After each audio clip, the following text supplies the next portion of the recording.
I'm Phil Freestone, and I'm going to talk to you today about standard languages and language standards. One of the central concepts on this topic is prescriptivism. This is a word which comes from the verb prescribe, which is to make an authoritative ruling or lay down rules. With reference to language and politics, what we're talking about here is imposing norms of language. This is the conscious and explicit effort of regulating the language of others, and usually it's associated with some form of authority. So we can divide the two different ways of looking at language into prescriptivism and descriptivism. Prescriptivism is a kind of attitude which assumes that language has some kind of ideal form and that there's a correct and incorrect way of speaking. There's also a belief that efforts should be made to keep up language standards, which is something I'll be looking at in detail in this presentation. In contrast, descriptivism is assuming that a language is governed by its speakers, and the only kind of rules that matter are those which are inherent to the way of speaking of any particular individual. So the language that any speaker uses is the only real correct form. So we're looking at the difference between folk theories of language, which are quite common around the world, where we have this idea of language, good language, ordinary language, and then anything which diverges from that is either a dialect or an error. So there's this central idea that there's one better way of talking. And obviously this is a hierarchical model where there's some kind of gold standard from which deviations are to be avoided. The alternative, and obviously this is the descriptive rather than the prescriptive view, is the viewpoint of modern linguistics, where basically we have a horizontal structure as opposed to hierarchical. So all of these different ways of speaking are perfectly legitimate and acceptable. There's no one which is better than the other. So most modern linguists wouldn't say that one sentence is better than the other, just in the same way that someone who analyzes birds wouldn't say that a swan is better than a duck. We were all engaged in charting realities that we find in the world as scientists, and that's the same for linguists. So we're avoiding these ideas that there's one form of language which is better than others. So the broader topic here then is what we might call language ideologies. There are various ideas that the general public tend to have about language, and they tend to be based on generalizations and social judgments of us and them. This simplifies the reality of language, which in actual fact is extremely diverse. And our task as scientists is to avoid these biases and describe language as it happens. These ideas go back a long time. So prescriptivism is something which came about long before the 18th century, but there was a particular push in that direction during the 18th century where scholars would argue for an act of parliament, as we can see here in this quote from Harris, to encourage strict ways of spelling in all kinds of publications. And it's interesting that the last few words of this quote, under a most severe penalty. So the idea here is that anyone who diverges from this good form of English should be punished severely. But it wasn't just way back in history that these kind of things have been discussed. There was quite a heated debate during the 70s and 80s in the UK, for example. The Bullock report from the Department of Educational Standards in 1975 suggested that we ought to be teaching in schools in ways which recognize the different varieties of students. So this was a significant argument against prescriptivism in the classroom, at least. But then later on in 1983, there was a report released called The Language Trap, which was put together by Honey. And this was made by a conservative educational pressure group responding to the Bullock report and basically arguing the opposite, that all schools should insist on the teaching of standard English. And this report, The Language Trap, argued that such acceptance, if we accepted the divergence of different languages that the Bullock report suggested, this would condemn the working class and minority children to underachievement. So the idea is, if we allow people to speak the way that they naturally speak, this report argued that this will mean that the people won't have a chance to achieve in life.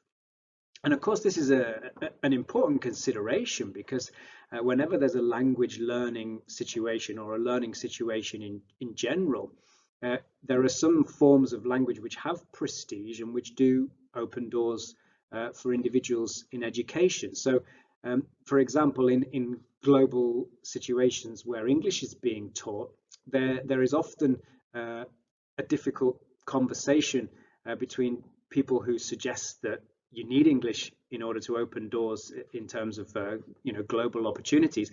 But then there's the other side who say, well, people speak in the way that they speak, and we should be able to recognize and respect that.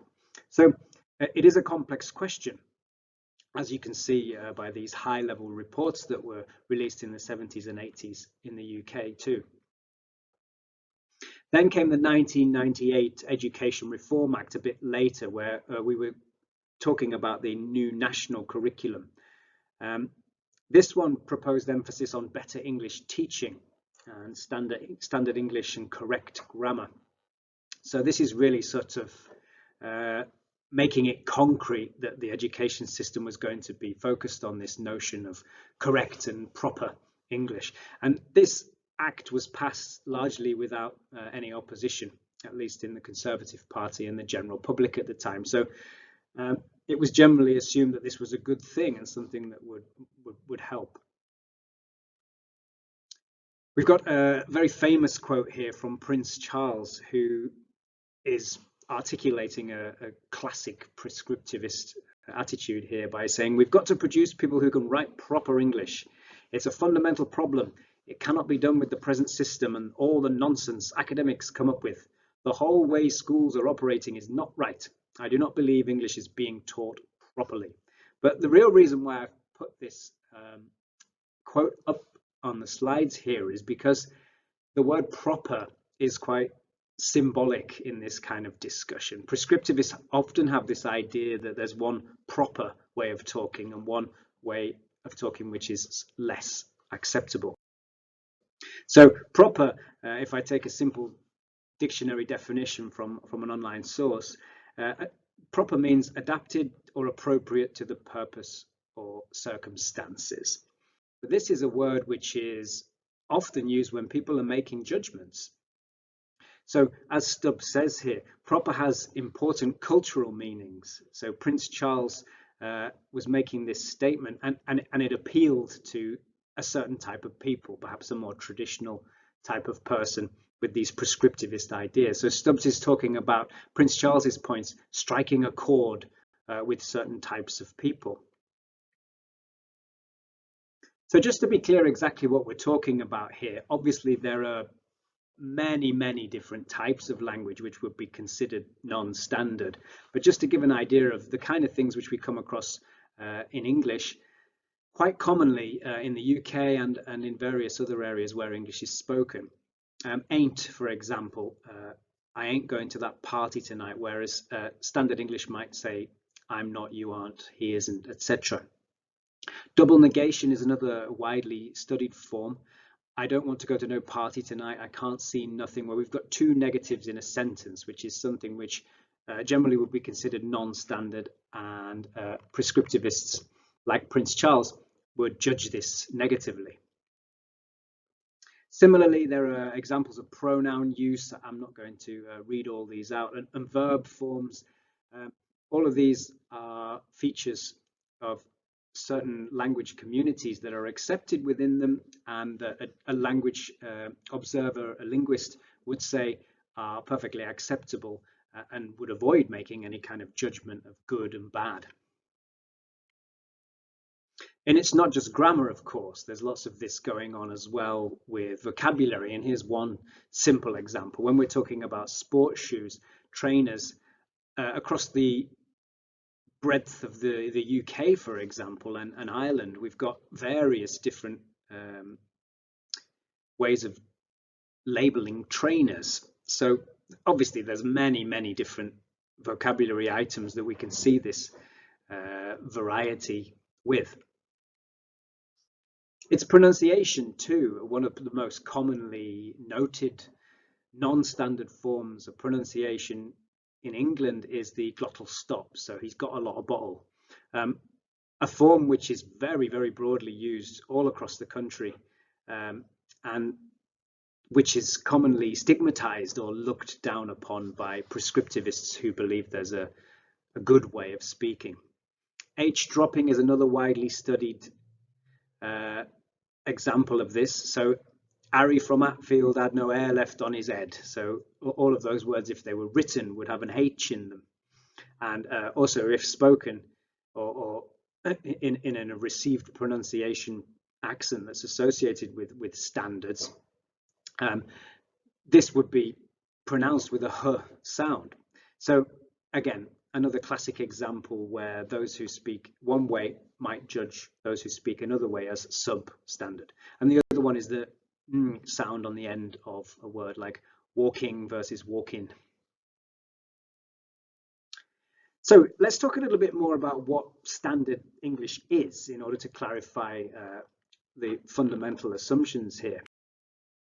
So again, going back in time to the 18th century, we've got some quite charged language on the next couple of slides, some quite emotive perspectives on this kind of thing. So this is Sheridan in the middle of the 18th century talking about provincials, so people from areas outside of London and the area that standard English was supposedly from, who speak a corrupt dialect. So people from outside that area labeled as corrupt in terms of their language. And again, we see this word proper in Campbell's Philosophy of Rhetoric from 1776, where the interesting thing here is that we're linking this proper form to the upper and middle ranks. So clearly a class distinction being made here. The Newbold Report from 1921, much later then, still coming with these very emotive ideas about language. So it's empirically the business of elementary school to teach all its pupils to speak a definite dialect, or whose speech is disfigured by vulgarisms to speak standard English. So vulgarisms there, again, very emotive language about these presumably substandard forms of language. But then also here in George Sampson's quote, the second one, we're seeing a clear distinction between the types of people that are assumed to speak standard English. So this idea that if you want an example of someone who speaks good English, then you should look at a simple, unaffected young Englishman like the Prince of Wales. Also, Jones here, 1922, making a link between standard English and the Great English Public Boarding School. So we can see here already that there is a very clear element of class in all of these discussions. So ideologies of language more broadly are beliefs and attitudes that shape speakers' relationship to their own and others' languages or varieties of language. And this is something which is exemplified quite clearly by the idea of standard language, standard English in particular. But there are various ideologies of language. These are all typically involved in political discussions, often about national identity, but also about regional identity. And people often extend these into questions of social cohesion, talking about how bad it is for our group if people don't speak in the correct way. And Cameron's interesting work on this suggested that these ideas of English standards and standard English can be equated to a moral panic. People are panicking about how terrible it is that people are losing the proper way of speaking. So she refers to it as a great grammar crusade, but she critiques it very strongly. We're saying it's a bad argument put forward by people who know little or nothing about language. So Cameron here very bluntly saying that prescriptivism is a load of rubbish, and the idea of standard language doesn't make sense. If we look at the second part of the quote here, there is no common sense belief that linguistic scientists so urgently wish to displace as the fetish of prescriptive grammar. It's a very strong language here from Cameron, but for the opposite side of the argument. And it's true that modern linguists would certainly reject all of the ideas that we've seen on the previous slides, whereby one good form of English is assumed and all of the forms are assumed to be defective in some way.